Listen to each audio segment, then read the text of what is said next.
Oke teman-teman, sistem pendingin di mobil tuh sangat dianjurkan untuk selalu dijaga perawatannya, karena sistem pendingin itu dia menjaga agar suhu mesin itu tidak terlalu tinggi yang bisa menyebabkan mesin overheat maupun macet. Nah, makanya sangat disarankan untuk mengganti air radiator atau radiator coolant ini secara berkala. Tapi sebenarnya apa sih yang harus kita perhatikan ketika mengganti radiator coolant ini, dan radiator coolant seperti apa yang direkomendasikan atau yang baik untuk mesin mobil kita? Yuk ikutin terus videonya sampai habis.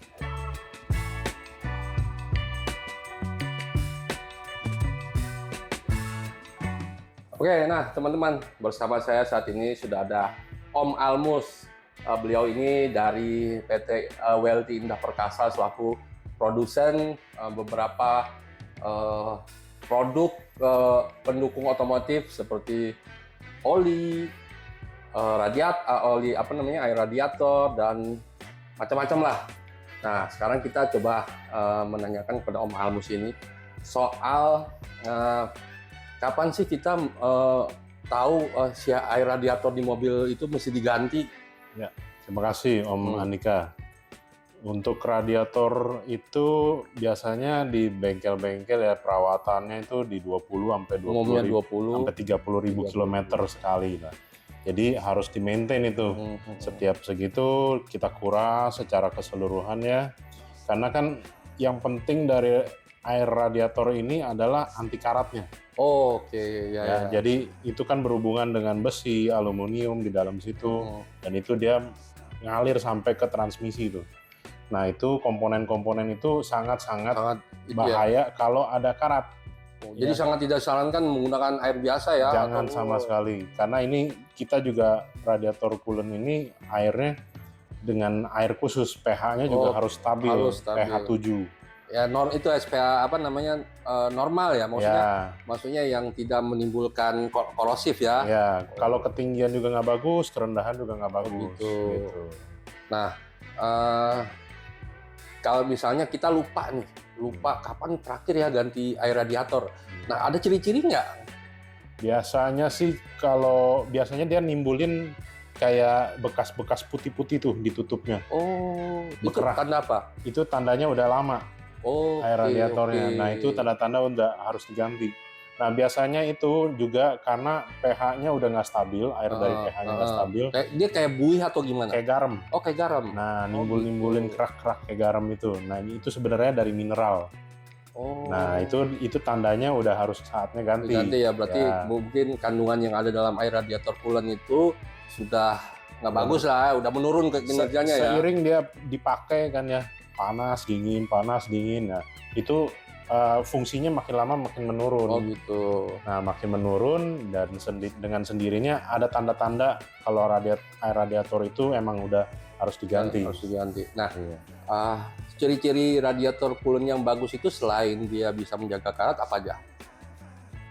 Dia harus bisa juga melepas panas dengan baik. Oh gitu ya. Yang paling penting itu melepas panas ya, benar. Karena untuk menjaga agar suhu mesin ini bekerja di suhu yang ideal ya. Betul. Melepas panas yang bagus, juga nggak mudah menimbulkan jamur. Oh, bisa menimbulkan jamur juga? Betul. Jamur itu kalau di air orang lebih taunya lumut. Iya. Nah, kalau kelamaan di dalam itu airnya nggak bagus ya, nggak ada anti jamurnya, lumut akan lama-lama numbuh. Oh, berarti di dalam komponen si radiator itu ya. Ya. Oke. Itu yang bahaya. Tadi untuk melepas panas, anti karat, terus untuk menahan pertumbuhan jamur, apalagi?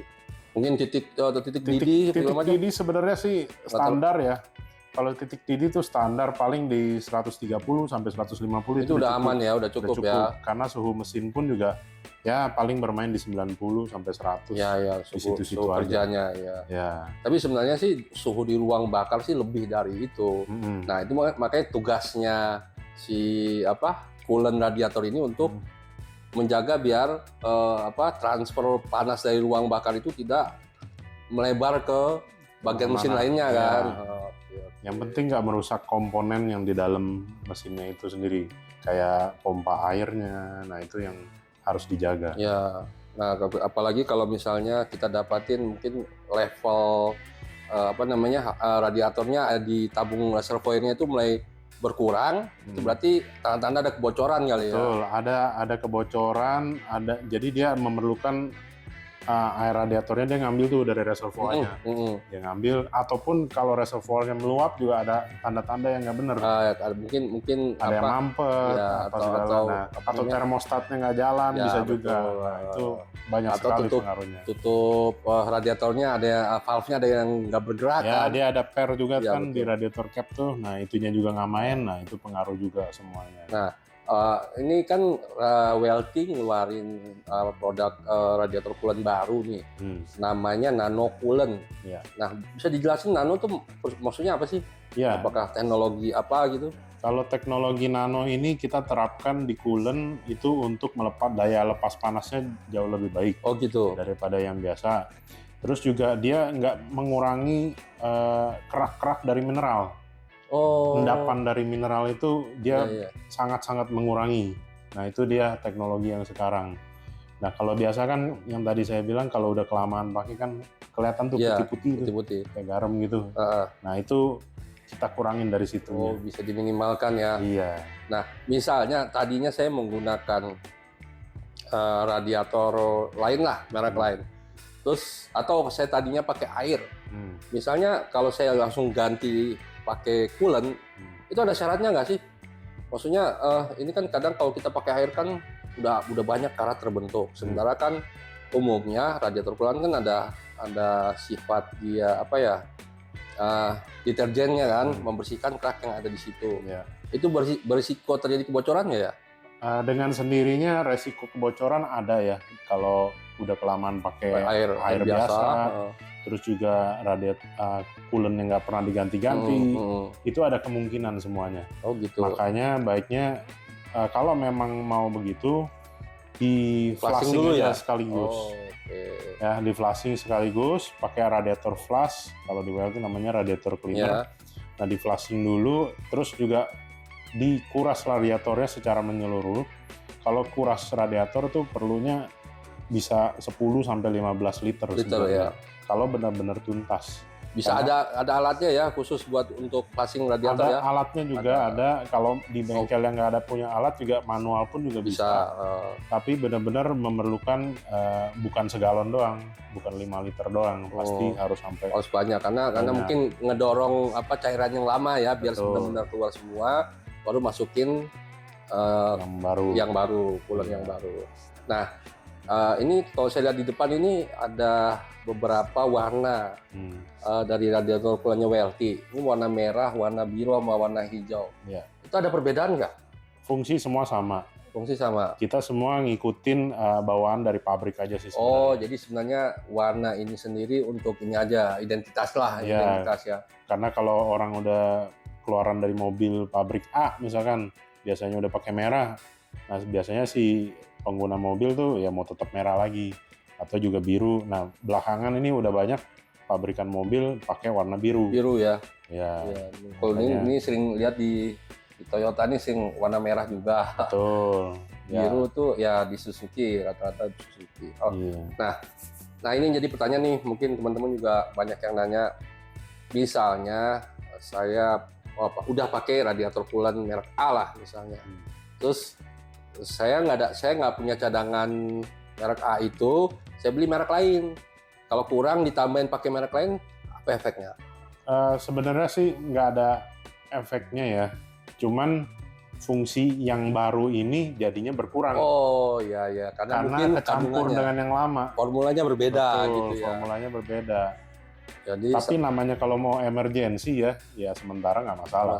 Ya. Tapi ya untuk berapa lama lagi ya harus benar-benar dikuras, secara menyeluruh. Ya. Nah, untuk produk Welty Nano Coolant ini dianjurkan bisa sampai berapa lama atau berapa jarak tempuhnya yang bisa kita gunakan? Disarankan sih 20.000 sampai 30.000 sekali dikuras. Dikuras ya. Kalau misalnya kita cuma kuras biasa tanpa kita kuras menyeluruh nggak apa-apa, nggak masalah. Nggak masalah. Yang penting sama-sama tadinya pakai Satu merek. Oh, gitu. Ini harganya berapa ini? Kalau yang literan ini kita per liter ya ini? Ya, kalau ini kita kemasan liter itu di harga 60 sampai 70 ribu. 60 sampai 70 ribu. Ya, kita sama, juga beda warna pun sama ya? Rata-rata sama sih semua. Ini bisa digunakan juga di motor? Bisa. Bisa ya. Dan nggak perlu campur air lagi. Oh, langsung, jadi langsung ya? Pakai ini aja. Berarti ini bukan apa namanya? Pre-distilled. Oh, oke ya. Nah, untuk dapat ini di mana, Om? Bisa didapat di mana? Di marketplace juga ada, officialnya kita juga ada di marketplace atau di bengkel-bengkel Jabodetabek sampai udah satu tersebar Jawa, ini ya. Udah banyak sih. Mantap. Jadi teman-teman alamat marketplace-nya WLT akan kami cantumkan di bawah ini ya. Kemasan galon juga ada. Oh ada, yang 1 galon ya? 1 galon kita isinya 5 liter. Nah, yang 5 liter itu berapa? 5 liter itu rata-rata orang jual di 175 sampai 275 per 5 liter. Nah, ini teman-teman kalau yang ingin radiatornya sistem pendinginnya lebih awet bisa gunakan WLT Nano Coolant ini. Karena salah satu keunggulan dari radiator coolantnya WLT ini dia memiliki teknologi nano yang sangat berkhasiat untuk melepas panas, mengurangi endapan dari mineral. Oke, teman-teman, terima kasih telah menonton tayangan ini. Jangan lupa untuk like, komen, dan share tayangan yang lainnya untuk berbagi ilmu dan berbagi manfaat. Segitu saja, salam jumpa, salam otomotif.